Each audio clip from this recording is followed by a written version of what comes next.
सर्वत्र गोविंदनाम संकीर्तनम गोविंद गोविंद गोविंदनाम संकीर्तनम गोविंद गोविंद सर्वत्र गोविंदनाम संकीर्तनम गोविंद गोविंद உயர்வர உயர் நலம் உடையவன் எவனவன் உயர்வர உயர் நலம் உடையவன் எவனவன் மயர்வுற மதிநலம் அருளினன் எவனவன் மயர்வுற மதிநலம் அருளினன் எவனவன் அயர்வுறும் அமரர்கள் அதிபதி எவனவன் அயர்வுறும் அமரர்கள் அதிபதி எவனவன் துயரரு சுடரடி தொழுதனன் மனனே துயரரு சுடரடி தொழுதனன் மனனே உளனெனில் உளனவன் உருவம் இல் உருவுகள் உளனெனில் உளனவன் உருவம் இவ்வுருவுகள் உளநலன் எனில் அவன் அருவம் இவ்வுருவுகள் உளநலன் எனில் அவன் அருவம் இவ்வுருவுகள் உளனன இளனன இவை குணமுடமையில் உளனன இளனன இவை குணமுடமையில் உளனிரு தகைமையோர் ஒளிவினன் பரந்தே உளனிரு தகைமையோர் ஒளிவினன் பரந்தே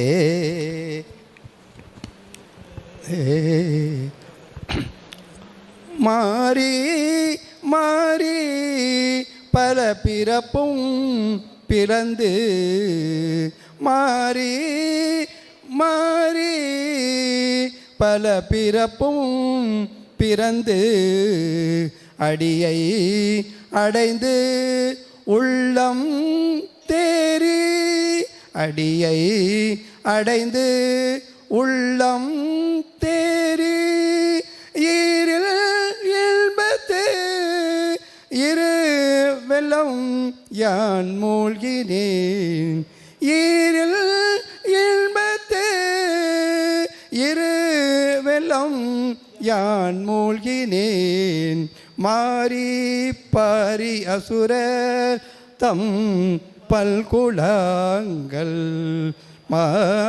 பாரி பாரி அசுரர் தம் பல்குலாங்கள் நீரலப்பாய் பறவை ஒன்று நீரலப்பாய் பறவை ஒன்று ஏறி மீட்டிருந்தாய் உன்னை என்னுள் நீ கேளுந்தாய் ஏறி மீட்டிருந்தாய் உன்னை என்னுள் நீ கேளுந்தாய் மாறி மாறி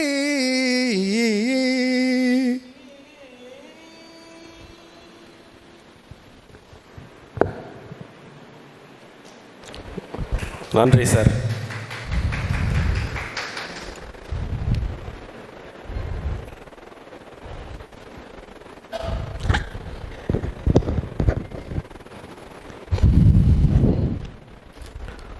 நமஸ்காரம். ராதே கிருஷ்ணா.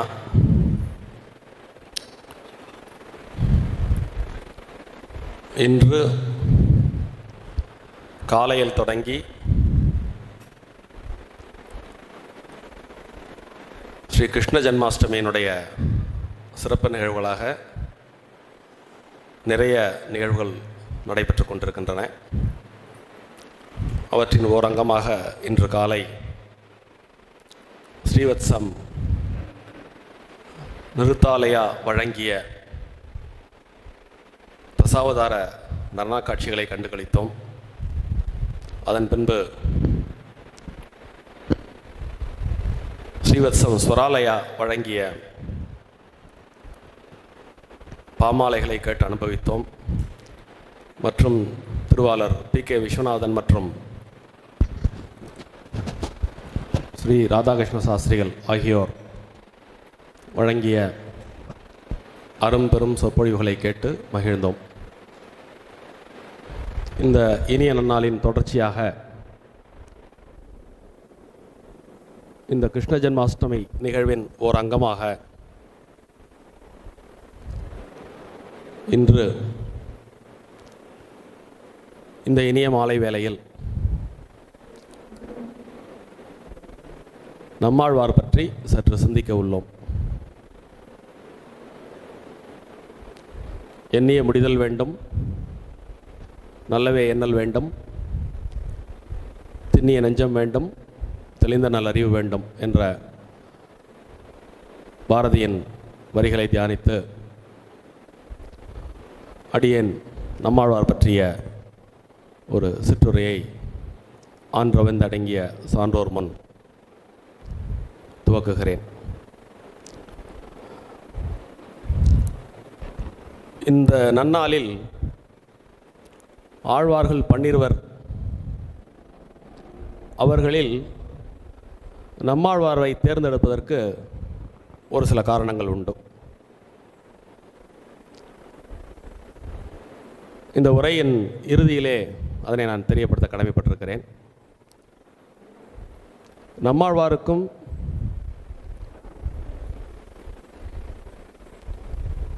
அரங்கநாதனுக்கும் எத்துணை தொடர்பு உண்டோ, நம்மாழ்வாருக்கும் வைணவத்திற்கும் எத்துணை தொடர்பு உண்டோ,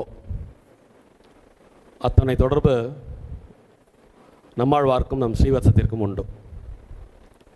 அது கருதியே இந்த நன்னாளில் நம்மாழ்வார் பற்றி சற்று சிந்திக்க அடியேன் உத்தேசித்துள்ளேன். ஆழ்வார்களுடைய சரிதங்களை நமக்கு வழங்கும் முகமாக பழந்தமிழ் நூல்களான திவ்யசோரி சரிதம் மற்றும் குரு பரம்பர பிரபாவம் ஆகிய நூல்கள் வழிகாட்டுகின்றன. இந்த நூல்களின் வழி ஆழ்வார்களின் காலமாக கிமு 4200 கிமு 2700 வரை உள்ள காலகட்டங்களில் ஆழ்வார்கள் தோன்றி திவ்ய பிரபந்தங்களை அருளி செய்தார்கள் என்பது ஆச்சாரியர்களுடைய வாக்கு. ஆனால் வரலாறு இந்த காலகட்டங்களை வேறு விதமாக பதிவு செய்து கொண்டிருக்கிறது. தமிழகத்தின் 6ஆம் நூற்றாண்டு முதல் 9ஆம் நூற்றாண்டு வரை இருபெரும் சமயங்களின் எழுச்சி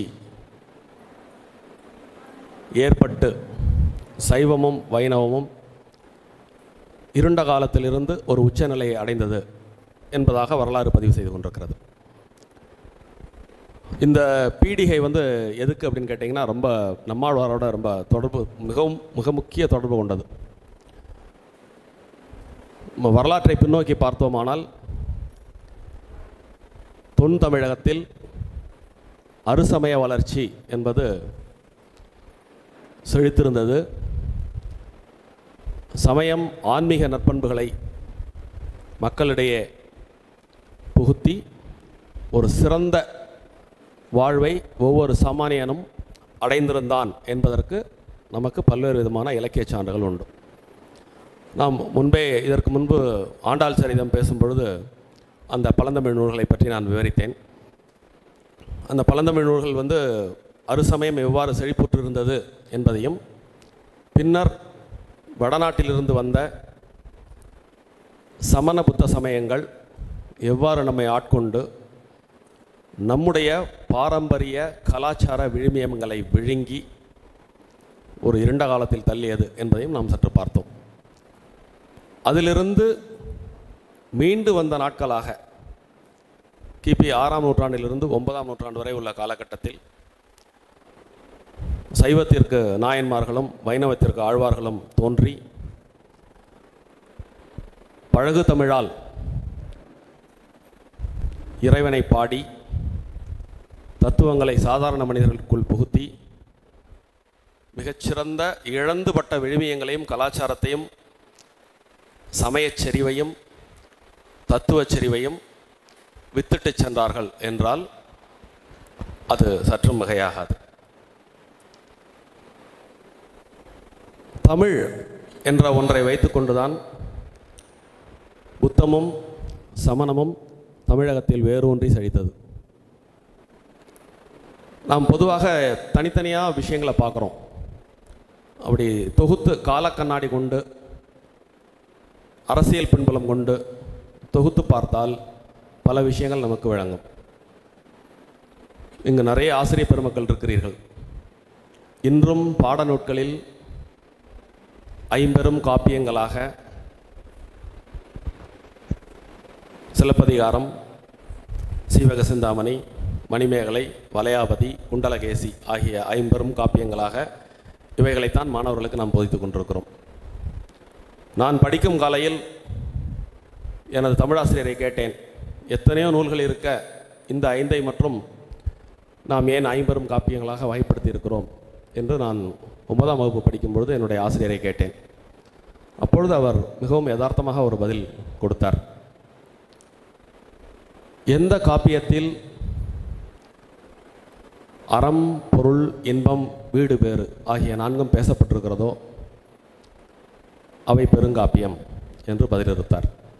எனக்கு அது இன்னும் பசுமரத்தாணி போல் பதிந்துள்ளது. அந்த சிறு வயதில் நான் நினைத்து கொண்டேன், தமிழகத்தில் தோன்றிய அனைத்து காப்பியங்களிலும் இந்த 5 சிறப்பானது, இதில் மட்டுமே இந்த 4ம் இடம்பெற்றிருக்கிறது என்பதாக நான் புரிந்து கொண்டேன். அப்படித்தான் அனைவரும் புரிந்து கொண்டிருப்பார்கள் என்றும் நம்புகிறேன். உண்மையில் அது அப்படி அல்ல என்பதை நிறைய நூல்களை வாசிக்க நாம் தெரிந்து கொள்கிறோம். குறிப்பாக நம்முடைய சமயக்குறவர்கள் இயற்றிய தேவார பாடல்களில் இல்லாத அறம்பொருள் இன்பம் வீடு பேரா, அல்ல வைணவ ஆச்சாரியார்கள் வைணவ ஆழ்வார்கள் கொடுத்தருளிய 4000 திவ்ய பிரபந்தத்தில் இல்லாத அறம்பொருள் இன்பம் வீடு பேரா எனில் இவைகள் மறுக்கப்பட்டு இவைகள் மறைக்கப்பட்டு இன்னும் நாம் அந்த சமண காப்பியங்களையே பேசிக்கொண்டிருக்கிறோம். இதில் உள்ள நுட்பமான அரசியலே நமக்கான பெரும் சவால். ஸோ தேவாரமும் திவ்ய பிரபந்தமும் மீண்டும் காலத்தின் கட்டாயம். அவைகள் மீண்டும் பட்டி தொட்டிகளெல்லாம் ஒழிக்க வேண்டும். நமது சமய ஆச்சாரியார்கள் சைவத்தில் நீங்கள் பார்த்தால் ஞானசம்பந்த பெருமான் தோடுடைய செவியன் என்று சமஸ்கிருதம் நீங்கி தமிழை வேதமாக உரைத்து தமிழ் வேத ஞான சம்பந்தன் என்று தன்னை பறைசாற்றிக் கொண்டார். ஞானசம்பந்தர் மட்டுமே 4000க்கும் மேற்பட்ட பாக்களை எழுதியருளியுள்ளார். அனைத்தும் சத்தானவை, முத்தானவை. அதுபோல் வைணவத்தில் உதித்த 12 ஆழ்வார்களும் 4000 பிரபந்தங்களை பாடி அருளியுள்ளார்கள். இந்த 4000 எப்படி வந்தது? மொத்தத்தில் 12 ஆழ்வார்களும் சேர்த்து பாடிய தொகை 3892. ராமானுசர் திருவந்தாதி 108 பாடலையும் சேர்த்து 4000 பாடல்களாக தொகுத்து 4000 திவ்ய பிரபந்தமாக அது ஆகியது. அவற்றுள் நம்மாழ்வாருக்கு ஒரு சிறப்பு பெயர் உண்டு. வேதம் தமிழ் செய்த மெய்யன், வேதம் தமிழ் செய்த சடகோபன் என்பது போன்ற சிறப்பு பெயர்கள் அவருக்கு உண்டு. சைவத்தில் ஞானசம்பந்த பெருமானுக்கு உள்ள பெயர் போல் வைணவத்தில் வேதம் தமிழ் செய்த சடகோபன் என்று நம்மாழ்வாருக்கு பெயர் உண்டு. மொத்தமுள்ள 4000 திவ்ய பிரபந்த பாடல்களில் 1296 பாடல்களை இவர் மட்டுமே 4 விதத்தில் அருளியிருக்கிறார்.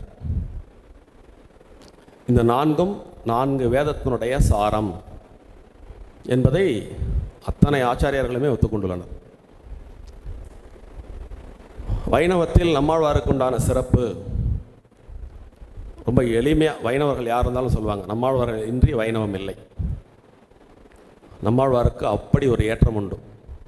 ஸோ அப்படிப்பட்ட நம்மாழ்வாரனுடைய சரிதத்தை குரு பரம்பரை பிரபாவம் சொல்லிய வகையில் அவருடைய ஆழ்வாருடைய அந்த வாழ்க்கை வரலாறை சற்று சிந்தித்து அவருடைய பாக்கள் எல்லாம் எவ்விதம் நான்மறைகளின் சாரமாக இடம்பெற்றன என்பதை சற்று சிந்தித்து அடியேன் விரைவில் இந்த உரையை முடித்து விடுகிறேன். ஏனென்றால் இன்றைக்கு உங்களுக்கு எல்லாம் ஒரு பெரிய பேக்டு டே. மார்னிங்கும் நிறைய வேலைகள் இருந்தது உங்களுக்கு. இப்பயும் இந்த நிகழ்ச்சி முடிஞ்ச உடனே நிறைய நிகழ்வுகள் பின்தொடர இருப்பதால் அடியேன் அதிகப்படியான நேரத்தை எடுத்துக்கொள்ளாமல் எவ்வளவு விரைவாக முடிக்க முடியுமோ அவ்வளவு விரைவாக இந்த உரையை முடித்து விடுகிறேன். திருநெல்வேலி மாவட்டத்தில் இன்றைக்கி ஆழ்வார் திருநகரி அப்படின்னு ஒரு ஊர் உண்டு. நிறைய பேர் பார்த்துருப்பீங்க. அந்த ஊருக்கு குருகூர் அப்படின்னு ஒரு பேர் உண்டு. அந்த குருகூரிலே காரியார் என்பவர் திருவன் பரிசாரத்தைச் சேர்ந்த உடையநங்கை என்ற பெண்ணை மணந்து மணவாழ்வு மேற்கொண்டு இனிது வாழ்ந்தார். நீண்ட காலம் அவருக்கு குழந்தை பேர் இல்லை. திருவன் பரிசாரத்தில் சென்று தங்கி நிறைய க்ஷேத்ராடனங்களும் செய்து இறைவனை வணங்கி குழந்தை பேரை வேண்டினார்கள். அப்படி இருக்கும் பொழுதும் ஒரு அசரீரி மாதிரி அவங்களுக்கு நீங்கள்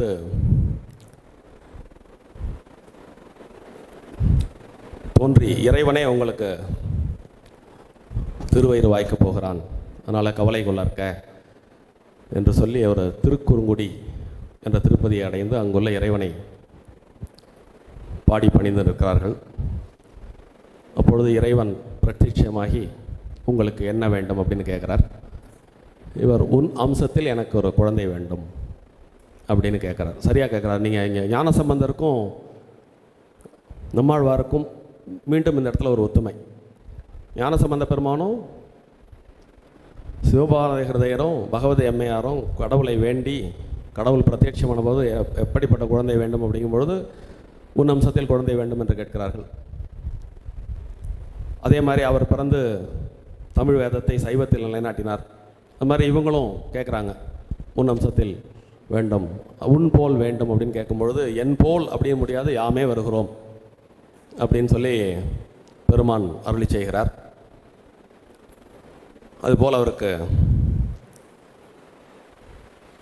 குழந்தை பிறக்கிறது.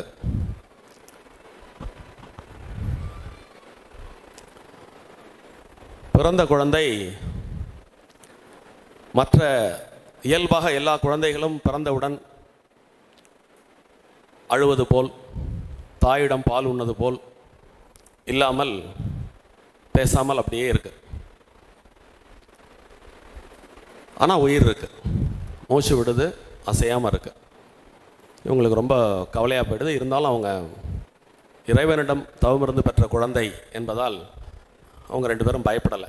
பூரண சரணாகதி அடைந்த தம்பதியர். அதனால் இந்த குழந்தையினுடைய எதிர்காலம் பற்றியோ இப்படி இருக்கிறது என்பது பற்றியோ அவர்கள் வருந்தவில்லை. எனவே அந்த குழந்தையை எடுத்துட்டு ஆழ்வார் திருநகரில் உள்ள அந்த ஆதிபிரானிடத்திலே கொண்டு கிடத்தி தன்னுடைய பிரார்த்தனையை வைக்கிறார்கள். இதற்கு மாறன் அப்படின்னு பேர் சூட்டுறாங்க குழந்தைக்கு. மாறன் அப்படிங்கிற பேர் ஏன் சூட்டினாங்க அப்படின்னா, பொதுவாக குழந்தைகள் பிறந்தாக்கா உடனே பிறந்த ஒரு சிறிது நேரத்தில் அழும், உடனே பால் குடிக்கும், கையை காலை உதைக்கும், வீல்னு கத்தும், இந்த மாதிரி பண்ணும். இதெல்லாம் எதுவுமே பண்ணாமல் இந்த குழந்தை பேசாமல் அப்படியே ஒரு தியான நிலையில் இருந்ததுனால உலக வாழ்க்கைக்கு மாறாக இக்குழந்தை பிறந்து இருப்பதால் மாறன் அப்படின்னு பெயர் சூட்டி கொண்டு போய் பெருமாள் சன்னதியில் கிடத்துறாங்க. அதுக்கப்புறம் அங்கேருந்தே அந்த அந்த ஆழ்வார் திருநகரி அந்த குருகூர் கோவில் ஆதிபிரான் கோவில்லையே இவர் வருவதற்கு முன்பாகவே ஆதிசேடன் புளிய மரமாக அவதரித்து இவருக்கு காற்று வெயில் மழை நனையாமல் இவரை காப்பதற்காக திரு அவதாரம் பூண்டதாக வைணவ நூல்கள் குறிக்கும். ஸோ அந்த புளிய மரத்தில் கொண்டு போய் தொட்டிலிட்டு அந்த குழந்தைய ஆட்டுறாங்க. அந்த குழந்தை அங்கேயே வளர்கிறது. இவ்வாறாக 16 வருடம் அந்த திருப்புளிய மரத்தின் கீழ் குழந்தை வளர்ந்து கொண்டிருக்கிறது. ஒரு பேச்சு கிடையாது, ஒரு மூச்சு கிடையாது. ஆனால் உடலியல் ரீதியான வளர்ச்சி, பிராணன் போய் கொண்டிருக்கிறது, உடம்பு வளர்ந்து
அந்த புளிய மரத்தின் கீழ் மோன நிலையில் வளரும் அந்த குழந்தைக்கு யாரும் அறியா வண்ணம் வைகுண்டத்திலிருந்து சேனை முதலியார் வந்து சங்கு சக்கர திருச்சினங்களை பொறித்து வைணவ திருமந்திரத்தை போதித்து திரும்ப வைகுண்டம் செல்வார். இந்த நம்மாழ்வாருடைய அவதார ரகசியத்தில் 3 விதமான அம்சத்தில் அவர் பிறந்தார் என்று ஒரு கூற்றுண்டு. ஒன்று திருமாலின் அம்சம், இரண்டாவது சேனை முதலியாரின் அம்சம்,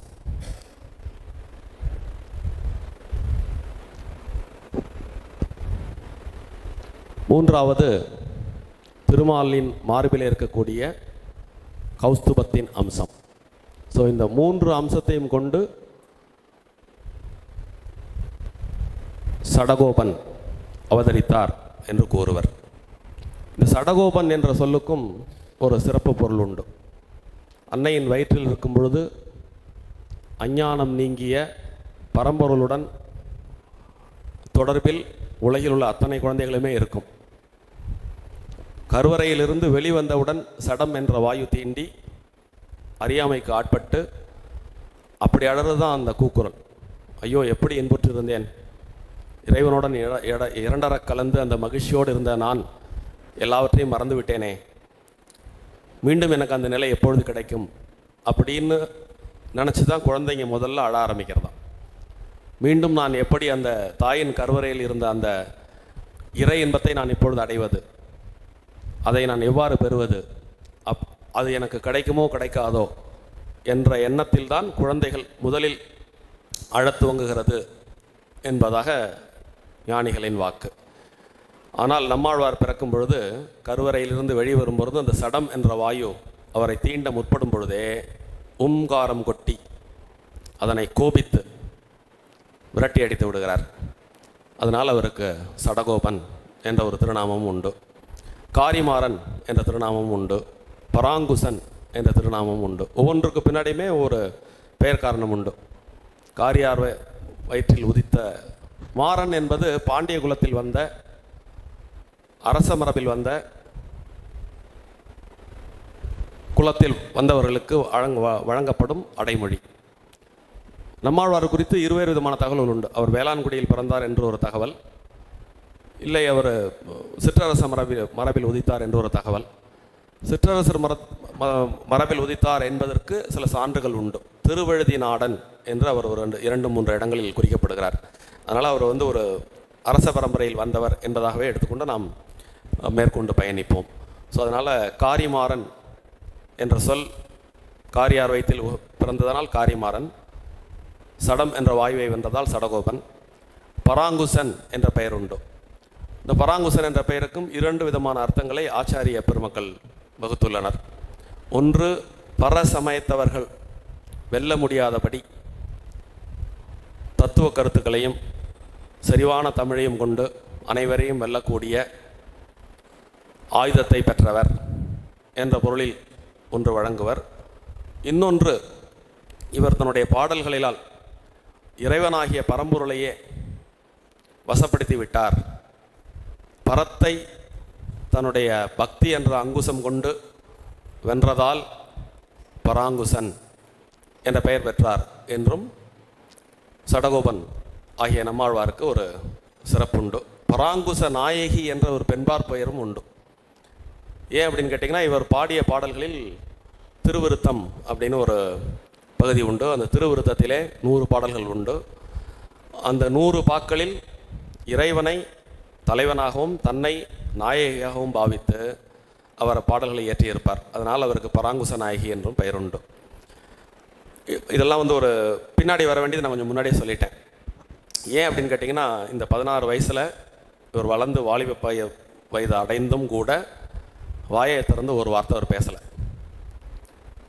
எப்படி இருந்தாலும், என்ன இறைவன் மீது நம்பிக்கை இருந்தாலும் பெற்றோருக்கு ஒரு சலனம் வரந்தானே. ஸோ கடவுள்கிட்ட போய் வேண்டுறாங்க, இன்னும் 16 வயசு ஆகிடுத்துன்னு அவர் ஒரு வாயை திறந்து ஒரு வார்த்தை பேசலையே அப்படின்னு. கவலை கொள்ளற்க அப்படின்னு அவர் சொல்லிடுறார். இந்த நேரத்தில் உங்களுக்கு நம்மாழ்வாருடைய வாழ்க்கை வரலாறை பேசும்பொழுது 2 பேரை தவிர்க்க முடியாமல் பேசியாகணும். ஒருத்தர் மதுரகவி, இன்னொருத்தர் நாதமுனிகள். நாதமுனிகளை பற்றி பின்னாடி வரேன். மதுரகவி ஆழ்வாருக்கு இப்போது இந்த நிகழ்ச்சி நடந்து கொண்டிருக்கும் பொழுது மதுரகவி ஆழ்வார் வந்து அயோத்தியில் இருக்கார். திடீர்னு அவருக்கு ஒரு தென்புலத்தில் ஒரு பெரிய ஒளி வீசுகிறது. அந்த ஒளியை பார்த்த உடனே அந்த ஒளியின் பால் ஈர்க்கப்படுகிறார். உடனே அயோத்தியிலிருந்து கிளம்பி நேர தெற்கு நோக்கி வருகிறார். அந்த ஒளி திருப்பதி திருவேங்கடமுடையானாக இருக்குமோ அப்படின்ட்டு வரார்.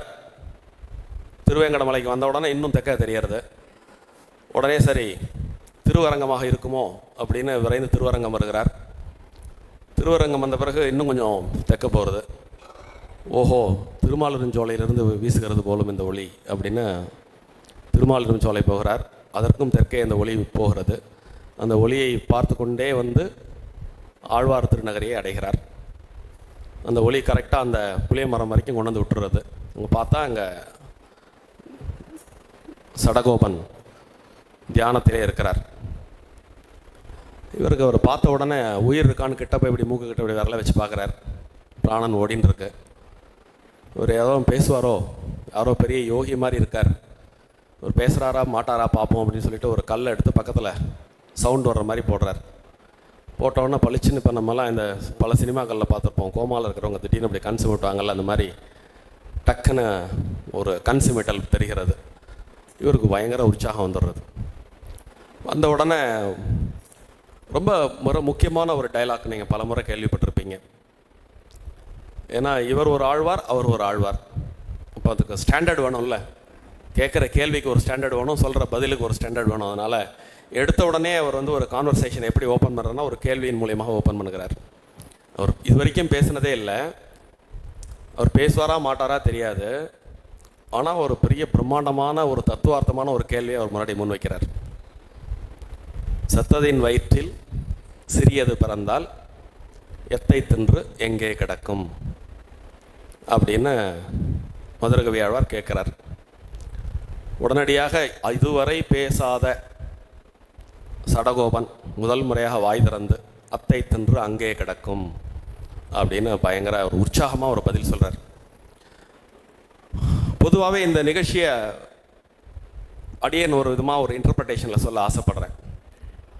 ஒரு ரீசன்ட் பாஸ்டில் உங்களுக்கு தெரியும், போன நூற்றாண்டுக்கு முந்தின நூற்றாண்டு வாழ்ந்த ராமகிருஷ்ண பரமஹம்சரும் சுவாமி விவேகானந்தரும் மாதிரி ஒரு நல்ல குரு சிஷ்ய உறவு கிடச்சிருச்சுன்னா ஒரு பெரிய மகிழ்ச்சி ஏற்படும். அது ஆண் பெண் இணையை தாண்டிய ஒரு மிகப்பெரிய ஒரு பந்தத்தையும் ஒரு வாழ்வியல் ருசியையும் ஏற்படுத்தக்கூடிய ஒரு மிகப்பெரும் வாழ்வியல் வந்து குரு சிஷ்ய பரம்பரைக்கு உண்டு. ஒரு நல்ல குருவுக்கு ஒரு நல்ல சிஷ்யன் கிடச்சிட்டா ஒரு பெரிய சந்தோஷம் வரும். ஒரு நல்ல சிஷ்யனுக்கு ஒரு குருவை பார்த்துட்டா ஒரு பெரிய சந்தோஷம் வந்துடும். வாழ்க்கையில் இதை தாண்டி வேறு எதுவுமே இல்லைங்கிற நினைப்பு அவங்களுக்கு தோணும். ஸோ அதுவரை பேசாதிருந்த சடகோபனுக்கு மதுரகவி ஆழ்வாரை பார்த்தோன்னா ஒரு உற்சாகம் வருது. இதுவரை நாம் தேடிக்கொண்டிருந்த யாரோ எங்கெங்கேயோ நமக்கு ஆச்சாரியராக இருக்க போகிறா அப்படின்னு நம்ம நினச்சிட்டு இருந்த மதுரகவி ஆழ்வாருக்கு இவரை பார்த்த உடனே இவர் தான் நம்முடைய குருநாதர், எவ்வளவு ஒரு வழியில் நம்ம கேட்ட கேள்விக்கு பதில் சொல்லிட்டார். ஸோ அந்த பதிலை ஒரே கேள்வி ஒரே பதில், ஆனால் 2 விதமாக அந்த கேள்விக்கு பதிலை நாம் புரிந்து கொள்ளலாம். ஒன்று கீழ்நிலை, இன்னொன்று உயர்நிலை. சத்ததின் வயிற்றில் சிறியது பிறந்தால் எத்தை தின்று எங்கே கிடக்கும். செத்தது என்று அவர் குறிப்பிடுவது அழியக்கூடிய இந்த உடல். சிறியது என்று அவர் குறிப்பிடுவது பரமாணுவிலிருந்து பிரிந்துபட்ட சிறிய அணு. பொதுவாகவே சைவ வேதாந்தத்திலும் சரி, பொதுவான வேதாந்தத்திலும் சரி, அண்டத்தில் உண்டது பிண்டத்தில் உள்ளது என்று சொல்வார்கள். மகாகாசம் சிதாகாசம். இப்போ இதை சிதாகாசம் என்று பொருள் கொள்வோம். செத்ததின் வயிற்றில் சிறியது பிறந்தால் இந்த அழியக்கூடிய இந்த உடலில் சிதாகாசமாகிய அந்த பரம்பொருளினுடைய ஒரு அங்கம் வந்து சேர்ந்தால் எதனை உணவாக கொண்டு எங்கே இருக்கும் அப்படிங்கிறது அந்த கேள்வி. அத்தை தின்று அங்கே கிடக்கும். அந்த அத்தை அப்படிங்கிறது இந்த இடத்துல என்ன பொருள்னா, இது ஞானமற்ற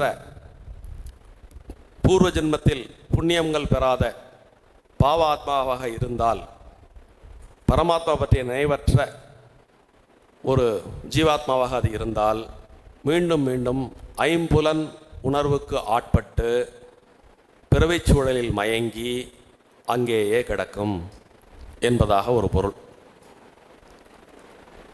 உயரிய நிலையில் ஒரு பொருள் உண்டு. பூர்வ ஜென்மத்தில் நல்ல புண்ணியங்கள் செய்து இறை அனுபவத்தில் ஈடுபட்டு இறையை அடைய வேண்டும் என்ற உந்துதலுக்கு உட்பட்ட சீவாத்மாவாக இருந்தால் அந்த பரமபதநாதனின் புகழ் ஆகிய தெய்வீக குணங்களை உணவாக கொண்டு அதனை பற்றி அதனையே தனது வாழ்வின் ஜீவனாக ஆக்கி கொண்டு அந்த இறைவனாகிய பரமபதத்தை அடைவர். அத்தை தின்று, அதாவது இறை குணங்களில் ஆழ்ந்து அதையே உணவாக்கி கொண்டு அங்கே பரமபதம் என்ற உயரிய இடத்துக்கு சென்று அங்கே கிடக்கும் அப்படிங்கிற பொருள்பட இந்த ஒரு வார்த்தையில் 2 பொருள். இது மதுரகவி ஆழ்வாருக்கு அந்த கணமே புரிஞ்சு போச்சு. புரிஞ்ச உடனே இவர் தான் நம்முடைய ஆத்மகுரு அப்படின்னு அவரை கெட்டியாக பிடிச்சுட்டார். அவரும் உடனே தன்னுடைய மௌனத்தை கலைத்து அதிலிருந்து வேதம் தமிழ் செய்த மெய்யன், வேதம் தமிழ் செய்த மாறன், வேதம் தமிழ் செய்த சடகோபன் அப்படிங்கிற பேருக்கெல்லாம் பொருத்தமாக 4 வேதங்களின் சாரத்தை 4 விதமான பாக்களில் அதிலிருந்து பாடுகிறார். முதல் அந்த திருவிருத்தம். திருவிருத்தம் 100 பாக்களை கொண்டது. திருவிருத்தத்தின் முதல் பா விண்ணப்பம். இறைவனிடம் விண்ணப்பிக்கிறார், என்னை உன்னோட சேர்த்துக்கோ அப்படின்னு விண்ணப்பிக்கிறார். அதற்கப்புறம் 98 பாடல்களில் இறைவன் மேல் உள்ள காதலை, அவருடன் தான் நெருக்கமாக போக வேண்டும் என்ற தாபத்தை வெளிப்படுத்தி 98 பாக்கள் பாடுகிறார். 100வது பாசுரம் பலஸ்ருதி. இது 15 வருஷம் 16 வருஷம் புளிய மரத்தடிலே உட்காண்டிருந்த ஒருத்தர் எப்படி பண்ணினார் அப்படிங்கிற கேள்வி எழும். அந்த கேள்விக்குள்ளே நம்ம ஒரு வரலாற்று மாணவனா அதுக்கு என்னால் பதில் சொல்லவே முடியல. காரணம் என்னென்னு கேட்டிங்கன்னா, நமக்கு கிடைச்ச நம்மாழ்வார் பற்றிய தகவல்கள் இப்போ நம்ம சொன்ன மாதிரி திவ்யசூரி சரிதம், குரு பரம்பரை பிரபாவம், இது போன்ற நூல்களிலிருந்து மட்டுமே எடுக்க முடிகிறது. அவர்கள் சொல்லக்கூடிய அடிப்படை தகவல்களை வைத்துக்கொண்டு தான் நம்மாழ்வாரை அணுக வேண்டியிருக்கிறது. ஆனால் அதை தாண்டி நம்மாழ்வார் பாசுரங்களின் வழி ஒரு புதிய நம்மாழ்வாரை நம்மால் தரிசனம் பெற இயலும். இந்த பாசுரங்களுக்குள் நாம் சென்றால், உதாரணத்துக்கு இந்த திருவிருத்தம் அப்படிங்கிற அவ்வளவு நேர்த்தியாக அமைஞ்ச ஒரு நூற்பாது, 4 அடிகள் கொண்ட 100 பாடல்கள். ஒவ்வொரு அடியிலும் 5 சீர் பயின்று வரும். இப்போ நீங்கள் போன பிறகு திருவிருத்தம் எடுத்து நீங்கள் பாருங்கள், அப்படி ஒரு இலக்கணத்துக்கு உட்பட்டு பர்ஃபெக்டாக இருக்கும். அந்த விருத்தம் என்றால் ஒரு நிகழ்ச்சி அல்லது விண்ணப்பிப்பது. இவர் இந்த 100 பாடல்களிலும் முதல் 2 பாடல்களை நீக்கி மீதி உள்ள 98 பாடல்களிலும் தன்னை ஒரு நாயகி பாவத்தில் இறைவனுடன் கலக்க முற்படும் அந்த நிகழ்வை வெளிப்படுத்தி இருப்பார். அதனால் இறைவன் காதலனாகவும் தன்னை காதலியாகவும் பாவித்து இயற்றிய அந்த பாடல் ஆதலால் திருமாலுக்கு பேர்லே திருமால், திருவை தாங்கியவன். திரு யார்? இலக்குமி. அந்த இலக்குமி பாவத்தில் நின்று இந்த 100 பாடல்களை அவர் இயற்றியதனால் இதற்கு திருவிருத்தம் என்ற ஒரு பெயர் உண்டு. ஸோ இந்த திருவிருத்தம் 4 வேதங்களில் ரிக்வேத சாரம் கொண்டது. இதனைத் தொடர்ந்து திரு ஆசிரியம் என்று 7 பாசுரங்களை இயற்றுகிறார். இந்த 7 பாசுரங்கள் மொத்தம் 71 வரி. முதல் பகுதி 15 வரிகள் கொண்டது. அடுத்து 2, 3, 4, 7 ஆகியவை 9 வரிகள் கொண்டது. 5, 6 ஆகியவை 10 வரிகள் கொண்டது. மொத்தம் 71 வரியில் திரு ஆசிரியம் முடிந்து விடுகிறது. இந்த திரு ஆசிரிய பாக்கள் அனைத்தும் ஆசிரியப்பாவில் இருந்ததனால் இதற்கு திருவாசிரியம் என்ற பெயர் உண்டு. இந்த திரு ஆசிரியத்தில் வைணவத்தினுடைய மேன்மைகள் அத்தனையும் இந்த 71 வரிகளுக்குள்ள அடைக்கிறார் அவர். வைணவமே தலை சிறந்தது என்பதை இந்த திருவாசிரியத்தில் ரொம்ப சின்னதாக இருந்தால் கூட, இப்போ நீங்கள் நம்மாழ்வாருடைய பாசுரங்களில் ரொம்ப குறைவான பகுதி 7 பாசுரங்கள் மட்டும் கொண்டது திருவாசிரியம். ஆனால் இந்த திருவாசிரியத்தில் அவர் வைணவத்தினுடைய முழு பெருமையும் அப்படி அடக்கி வச்சுடுறார். அதோடு இல்லாமல் 4 வேதங்களில் யஜுர்வேதம் 7 காண்டங்கள் கொண்டது, இது 7 பாசுரம் கொண்டது. 7 காண்டங்களில் அஜுர்வேதத்தில் சொல்லப்பட்ட வேதசாரத்தை இந்த 7 பாக்களில் நம்மாழ்வார் சாய்த்து விடுகிறார். இந்த திருவாசிரியம் முடிஞ்ச பிறகு திரு அந்தாதி. திரு அந்தாதியில் 87 பாசுரங்கள். திரு அந்தாதி, அந்தாதினா என்னன்னு கேட்டிங்கன்னா, அந்தாதி 2 விதமாக புனையப்படும். ஒரு சிறிய பாடல் 4 வரி பாடல் அல்லது 5 வரி பாடல் இருக்குன்னு வச்சுக்கோங்க. ஒரு பாடலினுடைய ஈற்றடி அடுத்த அடியினுடைய அந்த ஈற்றுச்சீர் முதல் சீராக வரும். ஆனால் இது மாதிரி பாசுரங்களில் அந்த ஒரு பாவினுடைய கடைசி சொல் அடுத்த பாவினுடைய முதல் சொல்லாக அமைஞ்சது அந்தாதியாக வரும். ஸோ அது மாதிரி திருவந்தாதி 87 பாடல் பாடுகிறார். இதன் பிறகு திருவாய்மொழி 1102. இந்த திருவாய்மொழி பார்த்திங்கனாக்கா இந்த இடத்துல மறுபடியும் நான் ஞானசம்பந்தரோட இவரை கனெக்ட் பண்ண விரும்புகிறேன். திருஞான சம்பந்தத்தினுடைய பதிகங்கள் என்ன பண்ணுவார், 10 பாட்டு ஒரு கடை காப்பு. ஸோ ஒரு பதிகம் 11 பாடல்கள் கொண்டது. அது மாதிரி திருவாய்மொழியில் மொத்தம் 100 பாசுரம், 100 பாசுரத்துக்கும் ஒரு கடை காப்பு. ஸோ 100 + 100 1100. ஒரு பாசுரத்தில் 2 பாட்டு எக்ஸ்ட்ரா பாடிடுறார். அதனால் மொத்தம் 1102 பாடல்கள் கொண்டது திருவாய்மொழி.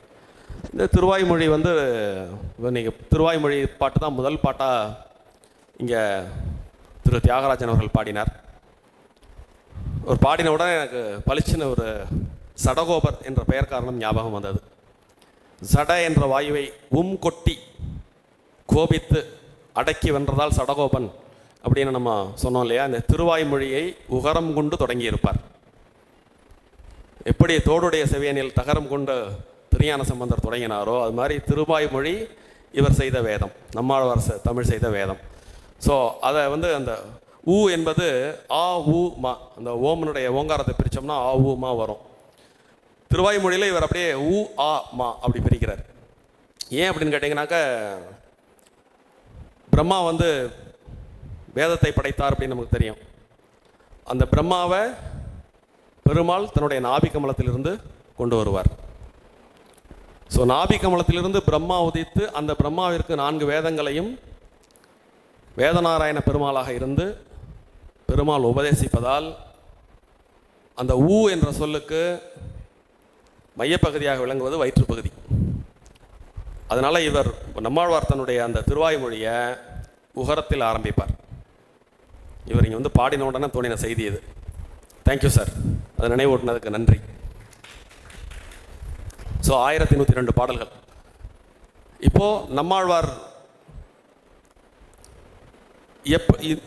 ஒரு மிக முக்கியமான செய்தி, நாதமுனிகள் எப்படி பிக்சரில் வரார் அப்படிங்கிறதுக்கு. காலப்போக்கில் ஆழ்வார்கள் பாடிய அத்தனை பிரபந்தங்களும் காணாமல் போயிடுது, யாரும் எடுத்து பத்திரப்படுத்தி வைக்கலை. பின்னால் காட்டுமன்னார் கோயில் அப்படின்னு நம்ம இங்கே இந்த கும்பகோணத்திலிருந்து சிதம்பரம் போகிற வழியில், அணக்கிற வழியாக சிதம்பரம் போகிற வழியில் காட்டுமன்னார் கோயில்னு ஒரு க்ஷேத்திரம் உண்டு. அங்கே நாதமுனிகள் அவதரித்து இறை தொண்டு புரிந்து வருகிறார். தெற்கிலிருந்து வந்த ஒரு இணையர் காட்டுமன்னார் கோயில் சுவாமிக்கு திருவாய்மொழியிலேருந்து ஒரு 10 பாட்டு பாடுறாங்க. 10 பாட்டு பாடிட்டு பாடல் முடிவில் 1010 அப்படின்னு அவங்க முடிப்பாங்க. அந்த 10 பாடலினுடைய அழகில் மயங்கி நாதமுனிகள் அவங்கள்ட்ட போய், மீதி உள்ள 1000 பாட்டும் உங்களுக்கு தெரியுமா அப்படின்னு கேட்குறாங்க. இல்லை, எனக்கு மட்டும் இல்லை, யாருக்குமே தெரியாது, இந்த 10 பாட்டு தான் இருக்கு அப்படின்னு அவங்க சொன்ன உடனே இவருக்கு அன்னிலேருந்து தூக்கம் போச்சு. இவ்வளவு அற்புதமான ஒரு பாசுரங்கள் எங்கே போச்சு, இதை தேடணுமே அப்படின்ட்டு ரொம்ப அவங்கள்ட்டே கேட்குறார், இதனுடைய விஷயங்களை நாங்கள் எங்கே தெரிஞ்சுக்கிறது அப்படின்னு. அப்போது நீங்கள் ஆழ்வார் திருநகரிக்கு போங்க, அங்கே போனால் ஒரு வேளை உங்களுக்கு இது சம்மந்தமாக ஏதேனும் ஒரு துப்பு கிடைக்கலாம் அப்படின்னு சொன்ன உடனே அவர் காட்டுமன்னார் கோயிலேருந்து ஆழ்வார் திருநகைக்கு போகிறார். அங்கே போய் ஊர் ஊராக போய் தேடுறார். இது மாதிரி நான் ஒரு 10 பாசுரம் கேட்டேன், ரொம்ப நல்லா இருந்தது, இங்கே 1010 அப்படின்னு சொன்னாங்க, அப்போ மிச்சம் உள்ள பாடல்கள் எங்கே கிடைக்கும் அப்படின்னு கேட்டப்போ, அங்கே பராங்குசதாசர் அப்படின்னு ஒரு ஞானி மாதிரி ஒருத்தர் இருந்தார், அவரை போய் கேளுங்கோ அவர் சொல்லுவா அப்படின்னு ஒரு துப்பு கிடைக்கிறது. அவர்கிட்ட போன உடனே அவர் எனக்கும் ஒன்றும் தெரியாது, ஆனால் ஒரே ஒரு பாசுரம் இருக்குது, அந்த பாசுரத்தை சொல்கிறேன் உங்களுக்கு. அந்த பாசுரத்தை போய் நீங்கள் நம்மாழ்வார் சந்நிதியில் போய் நீங்கள் 12,000 தரம் பாட்டினீங்கன்னா ஒருவேளை நம்மாழ்வார் உங்கள் முன் பிரத்யட்சமாக தோன்றக்கூடும்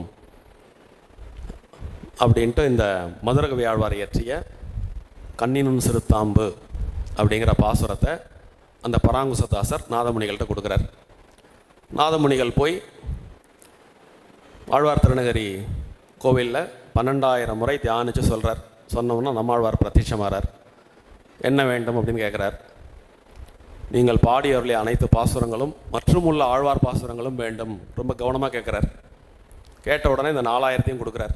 அப்படித்தான் இந்த 4,000 பாடல்களும் நாதமுனிகளால் தொகுக்கப்பட்டு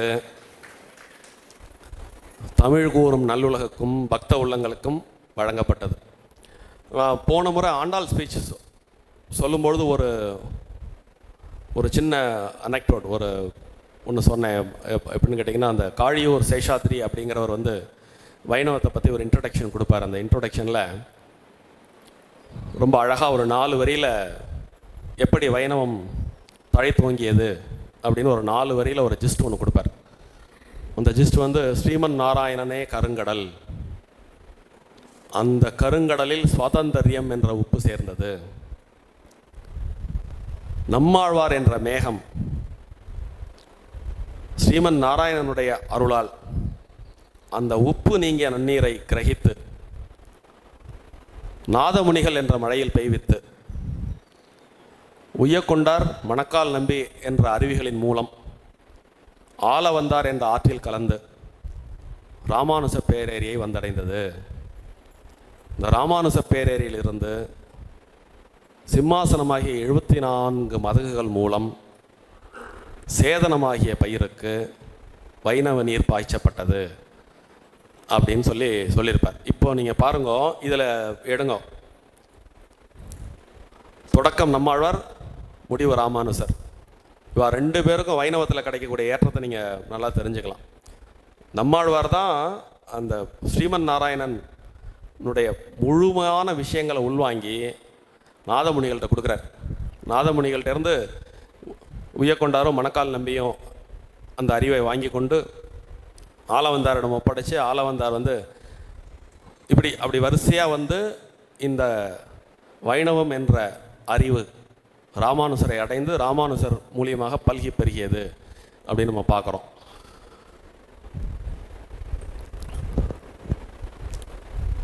ஸோ நம்மாழ்வார் தான் இந்த 4,000 பாசுரங்களையும் நாதமணிகள் மூலம் கொடுத்தார் என்பதிலும் நம்மாழ்வாரனுடைய முக்கியத்துவம் இங்கு நிலைநிறுத்தப்படுகிறது.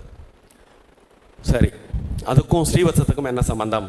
நீங்கள் ஆரம்பத்தில் பேசும்போது ஸ்ரீவத்சத்தையும் நம்மாழ்வாரையும் வைணவத்தையும் பிரிக்க முடியாதது போல் ஸ்ரீவத்சத்தையும் நம்மாழ்வாரையும் பிரிக்க முடியாது என்று ஒரு வார்த்தையை சொன்னேன். அதே மாதிரி ஆண்டாள் பற்றி பேசும்போதும் ஒன்று சொன்னேன்.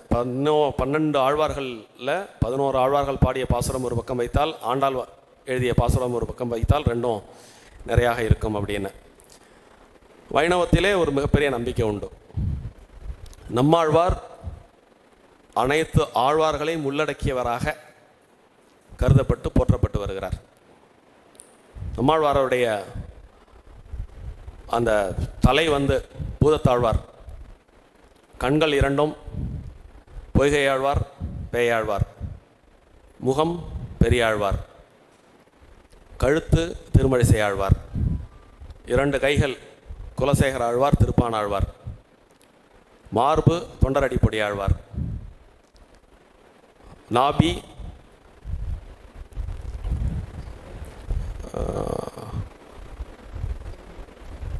யார் விட்டு போச்சு, திருப்பானாழ்வார் சொல்லிட்டேன், திருமங்கை ஆழ்வார், திருமங்கை ஆழ்வார் தொப்பூர், பாதங்கள் 2 மதுரகவி ஆழ்வார்.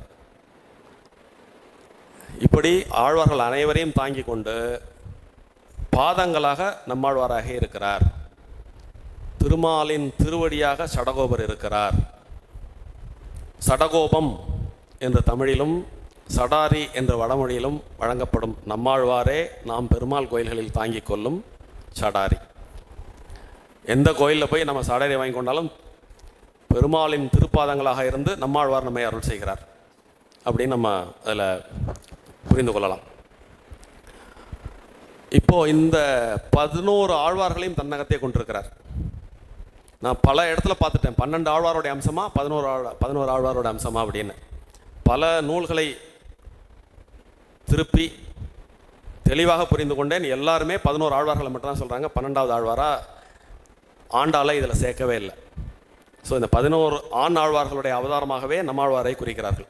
அதனால தான் நான் இந்த கோவில் கட்டும் பொழுது, இந்த கோவில் பற்றி நான் உங்களுக்கு சொன்னேன் இல்லையா, வைணவ தத்துவங்களை கொண்டது, 10 அவதாரங்களை கொண்டது, அது மாதிரி 12 ஆழ்வார்களையும் கொண்டது. ஏன் அப்படின்னு கேட்டிங்கன்னா, நம்மாழ்வார் வந்து சேனை முதலியாரோட அம்சமா, நம்மாழ்வாருக்குள்ளே 11 ஆழ்வார் இருக்கலாம். அதனால் இங்கே விஸ்வக்ஷேனர் ஒரு பக்கம், இன்னொரு பக்கம் ஆண்டாள். ஸோ இந்த 2 சன்னதிகளையும் இங்கே வைப்பதன் மூலம் 12 ஆழ்வார்களையும் நாம் இங்கே நிலைநிறுத்தி விட்டோம். இப்போது நம்மாழ்வாருக்கும் ஸ்ரீவத்சத்துக்கும் உள்ள தொடர்பு மறுக்க முடியுமா? மறுக்க முடியுமா? ஸோ இனிமேல் அந்த விஸ்வக்சேனரை பார்த்தா நம்மாழ்வார் ஞாபகம் உங்களுக்கு வரணும்.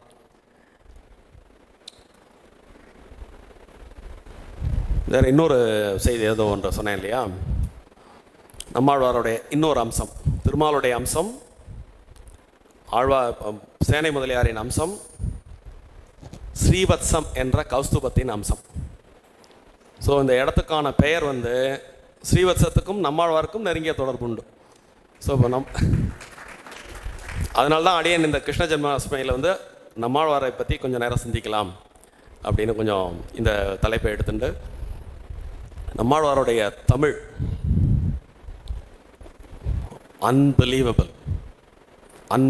நீங்கள் எல்லாம் கொஞ்சம் கொஞ்சம் ஒரு சில பாடல்கள் இங்கே இந்த 4 வேதங்களுடைய சாரத்தை இந்த 4 சொன்னது போல் ஒரு பாடல், திருவாய்மொழி 1100 பாடல் வேண்டியதே இல்லை ஆக்சுவலாக.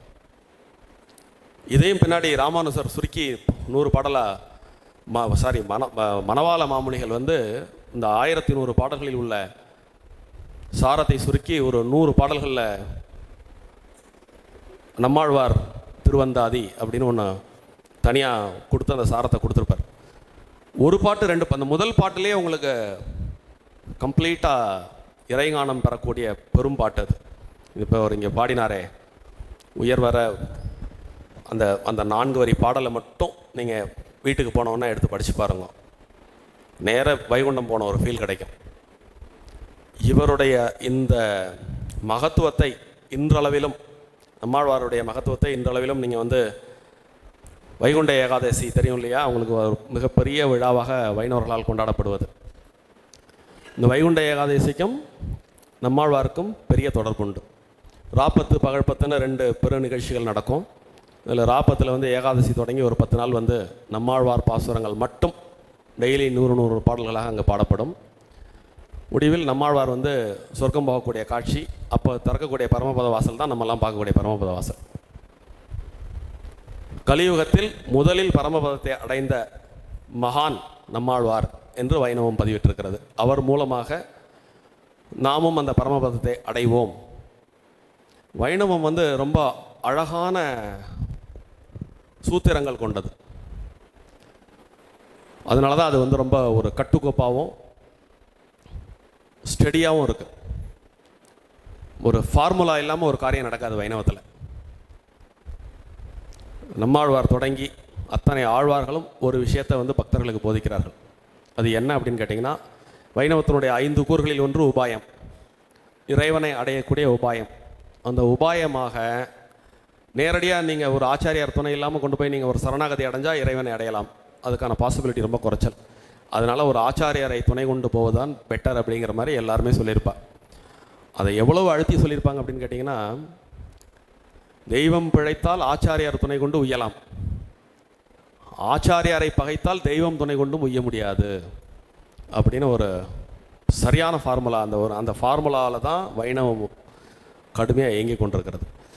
அதனால் வந்து நம்மாழ்வாருக்கு அவ்வளவு ஏற்றம் கொடுப்பதன் மூலமாகவே வைணவம் நிலைத்து நிற்கிறது என்று சொன்னால் அந்த கூற்று சற்று மிகையாகாது. நம்மாழ்வாருடைய மோட்ச அனுபவம் அப்படிங்கிறது ஒரு தனி டாபிக். நேரம் இருந்தால், இறையருள் இருந்தால் இன்னொரு நாள் நம்ம அதை பற்றி தனியாக அதை பற்றி மட்டுமே அனுபவிக்கலாம்.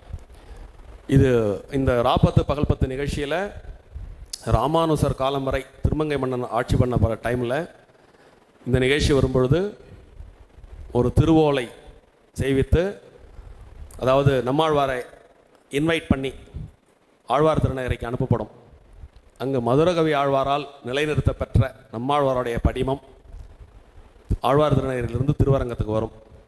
இந்த 10 நாள் உற்சவத்திலையும் பெருமாளோட இருந்து பரமபதம் அடைந்து திரும்ப எல்லாரும் போய் விண்ணப்பிச்சு, இவரை நீங்கள் எடுத்துன்னு போயிட்டீங்கன்னா எங்களுக்கு ரொம்ப கஷ்டம்னு சொல்லிட்டு திரும்ப நம்மாழ்வாரை மீண்டு பெற்று அவர் திரும்ப ஆழ்வார் திருநகரிக்கு போவார். இந்த அப் டு ராமானுஜர் காலம் வரை இந்த நிகழ்வு நடந்து வந்தது. ராமானுஜர் காலத்தில் அவர் முதல் முறையாக திருவரங்கத்திலேயே நம்மாழ்வாரை எழுந்தருளை பண்ணியிருப்பார். அப்போது நம்மாழ்வாரனுடைய பெருமை என்பது எப்பேற்பட்டது அப்படிங்கிறத நீங்கள் எல்லாம் புரிஞ்சுட்டுருப்பேன். இந்த இனிய நன்னாளில் நம்மாழ்வார் பற்றி சிந்திக்க கிடைத்த ஒரு வாய்ப்பை அற்புதமாக எண்ணி இதுகாரும் பொறுமையாக கேட்டு இந்த சிறுவனை ஊக்குவித்த அனைத்து பெரியவர்களுக்கும் அடியேனின் சிரம் தாழ்ந்த வணக்கம். நன்றி.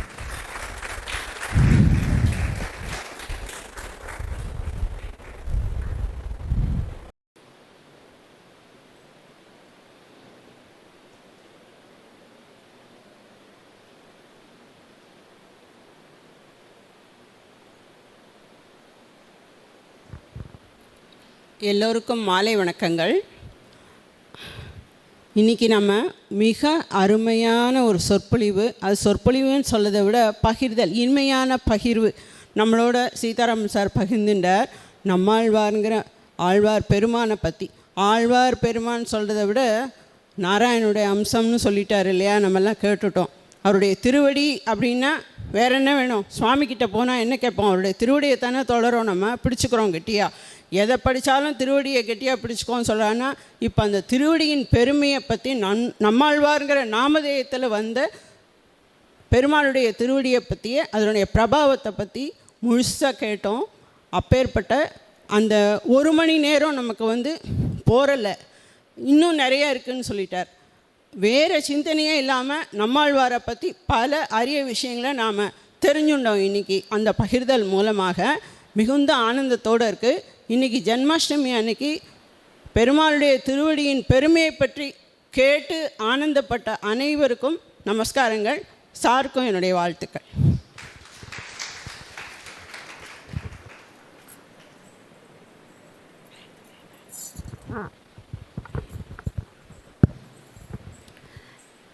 எல்லாருக்கும் நமஸ்காரம். சரி, ரொம்ப டைம் ஆகுது, பேச வேண்டாம், எப்போ பாரு இவ மைக் முன்னாடி வரா அப்படின்னு சொல்வேன். அதனால் வேண்டான்னு நினச்சேன். ஆனால் என்னால் கண்ட்ரோல் பண்ண முடியல. இன்றைக்கி இந்த ஸ்பீச்சை கேட்டதுக்கப்புறம் கண்டிப்பாக சாருக்கு ஒரு 2 வார்த்தை சொல்லணும் அப்படின்னு தான் எனக்கு ரொம்ப ஆசையாக இருந்தது.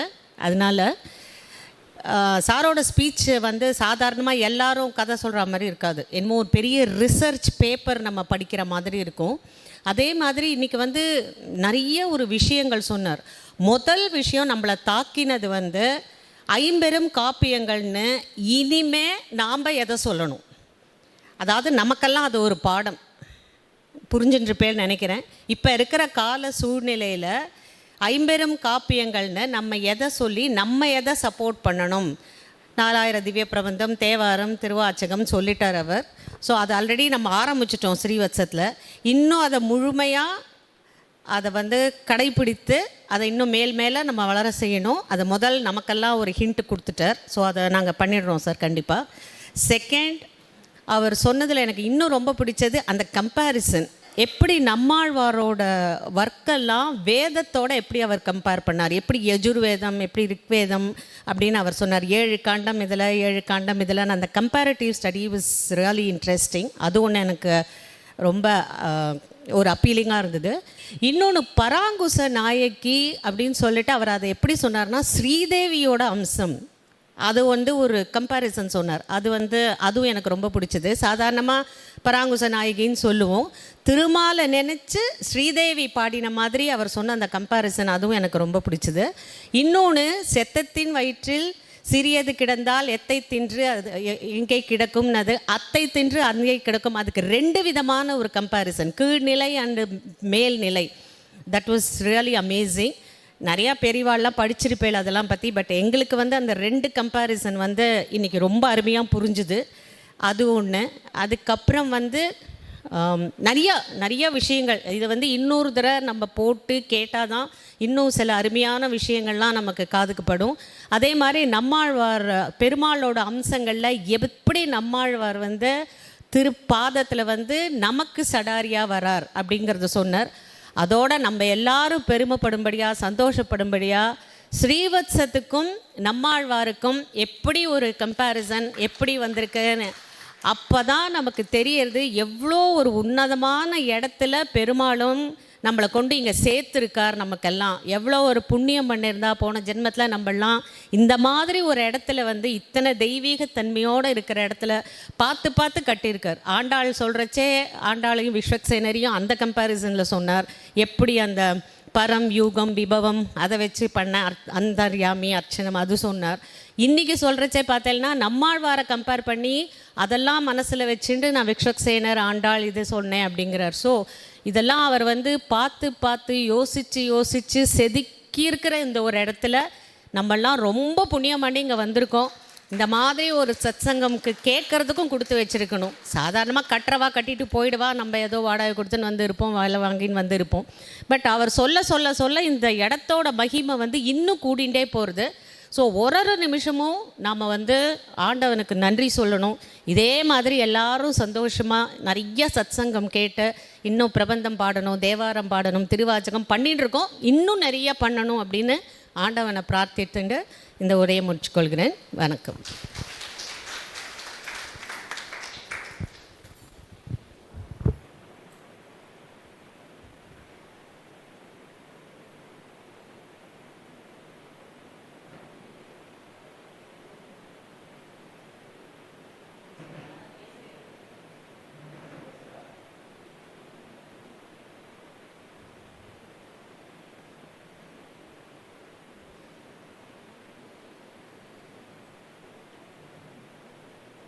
எல்லாருமே எல்லாத்தையுமே சொல்லிட்டா, எனக்கு சொல்கிறதுக்கு ஒன்றும் இல்லை. ஆனால் இருந்தாலும் ஒரு கூப்பிட்டு ஏதோ சொல்லணும்னு சொல்கிறதுனால ஒரே ஒரு பாயிண்ட்டு, நம்மாழ்வாருடைய லெவல் வந்து ரொம்ப ஹையஸ்ட்டு. 12 ஆழ்வார்களில் ரொம்ப ஹையஸ்ட்டு லெவல்.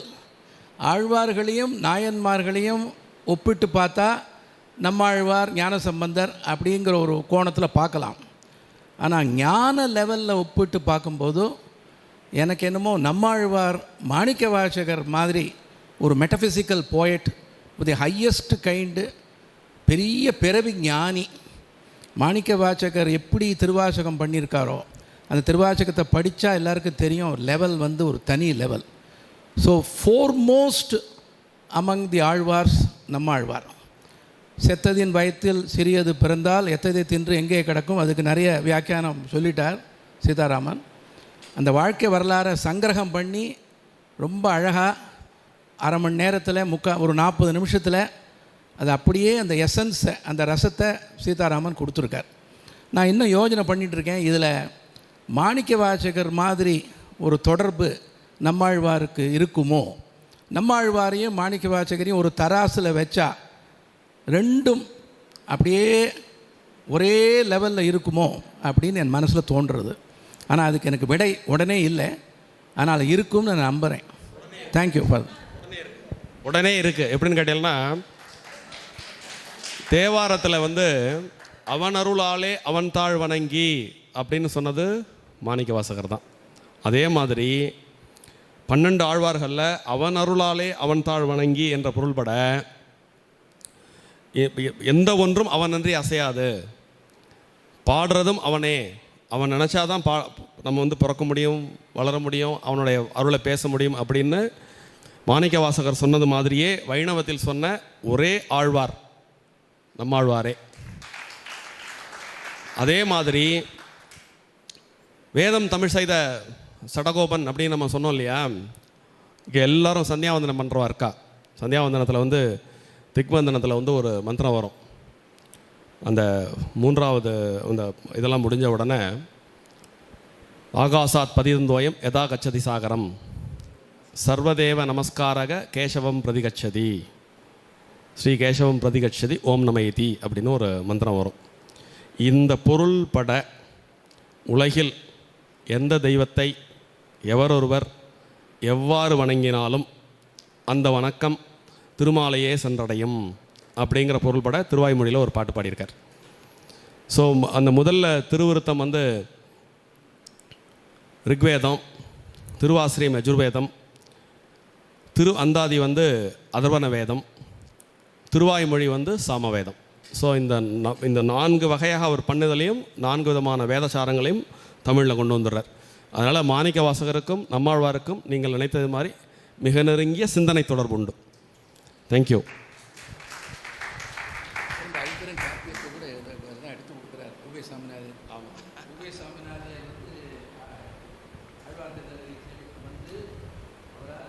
மாமி ஜெயஸ்ரீ மாமி, நீங்கள் வாங்க. ஆசிரியர்களெல்லாம் விட மாட்டோம்.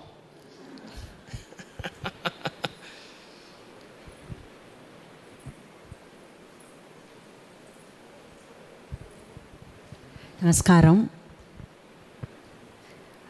எனக்கு வந்து ஆழ்வார்களை பற்றி, நம்மாழ்வாரை பற்றி தெரிஞ்சுக்கிறதுல இன்றைக்கி ஒரு பிரமிப்பு, அது இன்னும் அடங்கலை.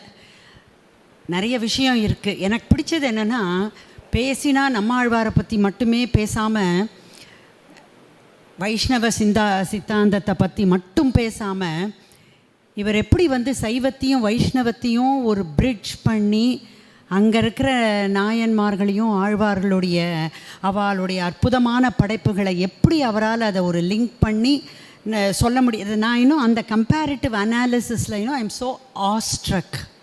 அதை பார்த்து எப்படி இருக்குது, இப்போ நிறைய இருக்குது போல் இருக்கே, நிறைய இருக்குது. அதெல்லாம் தெரிஞ்சுக்கிறது. இப்போ சொன்னால் ஸ்ரீவத்சம் வந்து வந்திருக்கோம், நம்ம ரொம்ப வாஸ்தவம், ரொம்ப புண்ணியம் பண்ணியிருக்கோம் அப்படிலாம் சொன்னான். பட் என்னென்னா இதெல்லாம் பற்றி நிறைய தெரிஞ்சுக்கிறதுக்கு ஒரு வாய்ப்பு இருக்குது. எங்கேயும் மியூசிக் அகாடமி தேடின்னு போக வேண்டாம். பிரேமிகேந்திரம் ஓடி வந்துட்டா இவாள்லாம் என்னென்னமோ சொல்கிறா. காத்தால மாமா பேச்சும் அவ்வளோ அற்புதமாக இருந்தது. I have become a fan of Shri Sitharaman. அப்புறம் தான் அதனால தான் இப்போ வந்து இங்கே இருக்கோம். ஒரு இது ஏன்னா அந்த பேச்சு வந்து இஸ் வெரி சிம்பிள். அவர் ரொம்ப இந்த லாங்குவேஜெல்லாம் யூஸ் பண்ணாமல் ரொம்ப சிம்பிளாக நமக்கு புரியாது. ஆழ்வாரை எடுத்துட்டாலும் சரி, அவர் நால்வரை பற்றி பேசினாலும் சரி, அந்த பேசுகிற பாணி அது வந்து எனக்கு ரொம்ப பிடிச்சிருந்தது. நம்ம எப்படி வந்து எல்லோரும் சொல்லுவாள், இந்த ஹிஸ்ட்ரி கிளாஸே போர் அடிக்கும் அப்படின்பா. Incidentally I am a social science teacher. ஆனால் எப்படி நாம் டெலிவர் பண்ணுறோமோ அப்படி தான் ரிசீவ் ஆகும். ஸோ எனக்கு என்ன தோன்றும், ஏன்னா என்னோடய பசங்க என்றைக்குமே என்னோடய கிளாஸ் வந்து போர்னு சொன்னது கிடையாது. நம்மளை பற்றியே சொல்லிக்கிறோன்னு சொல்ல வரல. அந்த போரான ஒரு சப்ஜெக்டுன்னு நினைக்கிற ஹிஸ்ட்ரியை எப்படி நாம் சொல்கிறோமோ அப்போ தான் அது எப்படி குழந்தைகளுக்கு ரீச் ஆகி அவள் ரசிப்பாங்கிற பல்ஸை நம்ம மைக்கு முன்னாடி இருக்கிறவளுக்கு அந்த பல்ஸ் பிடிக்க தெரியணும். அப்போ தான், இல்லைன்னா ரொம்ப என்ன தான் பெரிய பெரிய புக்கை வச்சுட்டு ஆராய்ச்சி பண்ணி பேசினாலும் போர் அடிச்சிடும். ஸோ இவர் வந்து அந்த type of history teacher. One who knows the pulse of the people who are listening to whatever he says. அதை வந்து எப்படி சொன்னால் எப்படி அது ரிசீவ் ஆகுங்கிற ஒரு இது அவருக்கு தெரிஞ்சு சொல்கிறார். நாமும் அதை ரசிக்கிறோம். மேலும் மேலும் இந்த மாதிரி ஒரு ஆப்பர்ச்சுனிட்டி நிறைய ஒவ்வொரு சமயமும் நமக்கு கிடைக்கணும். நிறைய பேசுகிறவா இருக்கா, ரொம்ப சந்தோஷமாக இருக்குது. கேட்குறதுக்கு நாங்கள்லாம் ரெடியாக இருக்கோம். தேங்க்யூ.